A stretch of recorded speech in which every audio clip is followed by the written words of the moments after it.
आप सब लोगों को नमस्कार।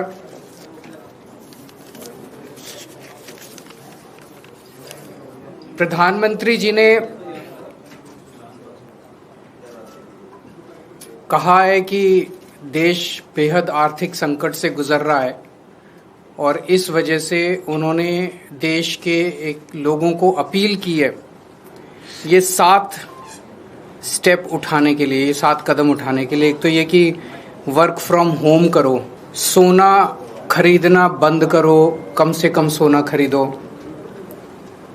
तीसरा, तेल की बचत करो, पेट्रोल डीजल की, पब्लिक ट्रांसपोर्ट इस्तेमाल करो। चौथा, फर्टिलाइजर्स का कम से कम इस्तेमाल करो, नेचुरल फार्मिंग करो। पांचवा, फॉरेन प्रोडक्ट्स कम से कम इस्तेमाल करो और फॉरेन एक्सचेंज बचाओ। छठा, कुकिंग ऑयल कम से कम इस्तेमाल करो। और सातवां, फॉरेन ट्रैवल बंद करो, विदेशों में जाना बंद करो। हमारे देश 1950 के बाद से अभी तक ऐसे कई समय आए जब देश अलग अलग संकटों से गुजरा। कभी अलग अलग देशों से युद्ध हुआ, चीन से, पाकिस्तान से, आर्थिक मंदी से भी गुजरा। लेकिन इतने कठोर कदम आज तक कभी किसी प्रधानमंत्री ने देशवासियों को लेने के लिए नहीं कहे। मुझे याद है लाल बहादुर शास्त्री जी ने भी देश के लोगों से अपील की थी, इंदिरा गांधी जी ने भी एक समय सोना ना खरीदने की अपील की थी, अलग अलग अपीलें की थी अलग अलग प्रधान। इतनी कठोर अपील, इतनी सारी 7 इतने बड़े कदम आज तक कभी किसी ने नहीं लिया। पूरा देश इस वक्त सदमे में है। तो मेरी 3 गुजारिश है प्रधानमंत्री जी से। एक तो ये कि अगर आपने इतने कठोर कदम उठाने के लिए कहा है तो इसका मतलब अर्थव्यवस्था का काफी ज्यादा बुरा हाल है और या आने वाले समय में और भी ज्यादा बुरा हाल होने का अंदेशा है। देश ये जानना चाहता है कि हम कहां खड़े हैं। आपने हमें कहा हम सब देशवासी देशभक्त हैं, कठोर से कठोर कदम भी उठाएंगे, कठोर से कठोर अपने को अगर हमें कठिनाइयां बर्दाश्त करनी पड़ी, कुर्बानियां देनी पड़ी देश के लिए, वो भी करेंगे। लेकिन पता तो चले कि ये कदम क्यों उठाए जा रहे हैं, पता तो चले कि अर्थव्यवस्था कहां खड़ी है। केवल आदेश भर दे देने से तो काम नहीं चलेगा ना। ये देश हम सब लोगों का है, ये देश हम 140 करोड़ लोगों का है।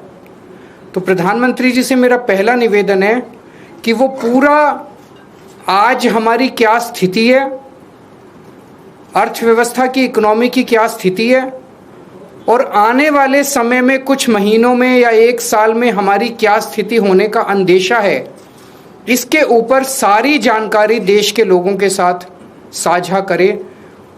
नहीं तो लोगों के मन में शंका पैदा होती है, अलग अलग किस्म की अफवाहें फैल रही है, कोई कुछ कह रहा है, कोई कुछ कह रहा है, अफवाहों का बाजार गर्म है। ये अर्थव्यवस्था के लिए अच्छा नहीं है, अर्थव्यवस्था के कॉन्फिडेंस के लिए अच्छा नहीं है। दूसरा, हम सब जानते हैं कि ये इराक और अमेरिका के बीच जो युद्ध है उसकी वजह से हो रहा है। लेकिन इराक और अमेरिका की वजह से युद्ध जो है उसकी वजह से तो पूरी दुनिया प्रभावित है, सारी दुनिया के सभी देश प्रभावित हैं उस युद्ध की वजह से। लेकिन किसी भी देश ने, किसी भी देश की सरकार ने इस किस्म के ये 7 कदम उठाने के लिए किसी भी देश की सरकार ने अपने नागरिकों को अपील नहीं की है। एक भी देश नहीं है। किसी ने कुछ एक स्टेप, किसी ने 2 स्टेप, किसी ने, लेकिन ये 7 इतने कठोर कदम उठाने के लिए एक भी देश की सरकार ने अपने नागरिकों को अपील नहीं की है। इससे मन में शंका पैदा होती है कि कहीं स्थिति केवल इराक अमेरिका के युद्ध की बजाय और भी कहीं स्थिति कुछ और ज्यादा खराब तो नहीं है। हमारा देश किन परिस्थितियों से गुजर रहा है। तो दूसरी मेरी मोदी जी से प्रार्थना है कि देश के लोगों को बताए कि जो कदम किसी भी देश ने नहीं उठाए, सभी देश प्रभावित हैं, ऐसे कठोर कदम केवल भारत देश को उठाने की क्या जरूरत पड़ी, इतनी ज्यादा क्या खराब स्थिति हो गई। और तीसरी बात, इसका सारा बोझ मिडिल क्लास पे क्यों डाला जा रहा है? फॉरेन मत जाओ, फॉरेन प्रोडक्ट्स मत खरीदो, सोना मत खरीदो, पेट्रोल डीजल गाड़ी मत इस्तेमाल करो, वर्क फ्रॉम होम करो, पब्लिक ट्रांसपोर्ट केवल और केवल इन सारे कदमों से केवल मिडिल क्लास बहुत देशभक्त है। जरूरत पड़ेगी किसी भी हद तक मिडिल क्लास देश के लिए कुछ भी करेगा, लेकिन केवल मिडिल क्लास क्यों? सबसे पहले अगर कुर्बानी देनी चाहिए थी तो देश की सरकार को कुर्बानी देनी चाहिए थी। देश की सरकार अपने खर्चों के ऊपर, अपनी कंज्यूमर जो कंज्यूम करते हैं अपने खर्चों के ऊपर, देश की सरकार सबसे पहले कटौती करती। देश की सरकार ने कोई कटौती नहीं की। उसके बाद देश के प्रधानमंत्री और सारे मंत्री मिलकर अपने अपने खर्चों पे और कंजम्पशन पे कटौती करते। उन्होंने भी कोई कटौती नहीं की। सब खुले घूम रहे हैं, विदेशों में भी जा रहे हैं, गाड़ियां भी खूब इस्तेमाल कर रहे हैं, हवाई जहाज सब हो रहा है, सोना भी खूब खरीद रहे होंगे। उसके बाद अगर बनता था तो अफसरों के ऊपर, अफसरों से उम्मीद की जाती कि अफसरशाही जो है वो कुछ कुर्बानी करेगी। उसके बाद उम्मीद थी देश के अल्ट्रा रिच, जिनमें मोदी जी के कुछ दोस्त हैं, उनसे भी एक अपील करते मोदी जी की अडानी जी भी कुछ कुर्बानी करें, और जो देश के अल्ट्रा खरबपति अरबपति हैं वो भी कुछ करो। उनसे भी कोई अपील नहीं की गई। केवल और केवल देश की मिडिल क्लास से ये अपील की गई।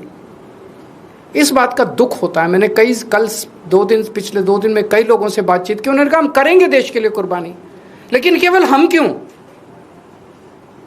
अडानी जी कुर्बानी नहीं करेंगे, मंत्री कुर्बानी नहीं करेंगे, अफसर कुर्बानी नहीं करेंगे, मोदी जी कुर्बानी नहीं करेंगे, देश तो सबका 140 करोड़ लोगों का है, चुन के केवल मिडिल क्लास क्यों? तो हम सब लोग तैयार हैं, जो भी देश के लिए करने की जरूरत है हम सब तैयार हैं, लेकिन चुन के मिडिल क्लास को टारगेट ना किया जाए और देश के साथ सारी इंफॉर्मेशन साझा की जाए। अगर आपके कोई प्रश्न है तो। सर, नीट का एग्जाम जो है वो रद्द करना पड़ा है। सबसे पहले मैं उन लाखों बच्चों को और उनके पेरेंट्स को अपनी तरफ से पूरी संवेदना देना चाहता हूं जो इस परीक्षा के रद्द होने से प्रभावित हुए हैं। मैंने भी अपनी ज़िंदगी में आईआईटी का पेपर दिया था पहले, फिर सिविल सर्विसेज का पेपर दिया था। मैं जानता हूं कि किस तरह से कठोर तपस्या करनी पड़ती है। हमारा एक छोटा सा घर होता था वहाँ पे हिसार में, ऊपर एक छोटा सा कमरा बनवा लिया था। 24 घंटे उस कमरे में बैठा मैं तैयारी करता रहता था। फॉर्चुनेटली उन दिनों में पेपर लीक नहीं हुआ करते थे। इतना गरीब परिवार होते हैं, वो गरीब परिवार, कोचिंग इतनी महंगी है, कोचिंग करने के लिए कई लोग दिल्ली आके रुकते हैं, दिल्ली में किराए की जगह लेते हैं बच्चे। अपने माँ बाप, कई लोगों के माँ बाप अपनी सोना गिरवी रख देते हैं, ज़मीन बेच देते हैं बच्चे को कोचिंग कराने के लिए। और उसके बाद अगर पेपर लीक हो जाए तो उससे बड़ा मैं समझता हूँ कि धोखा किसी के साथ नहीं हो सकता। और ये नीट का पेपर पहली बार लीक नहीं हुआ। मेरे ख्याल से एक बार 17 में हुआ था, एक बार 21 में हुआ था, फिर एक बार 24 में हुआ था, और एक बार अब लीक हुआ है।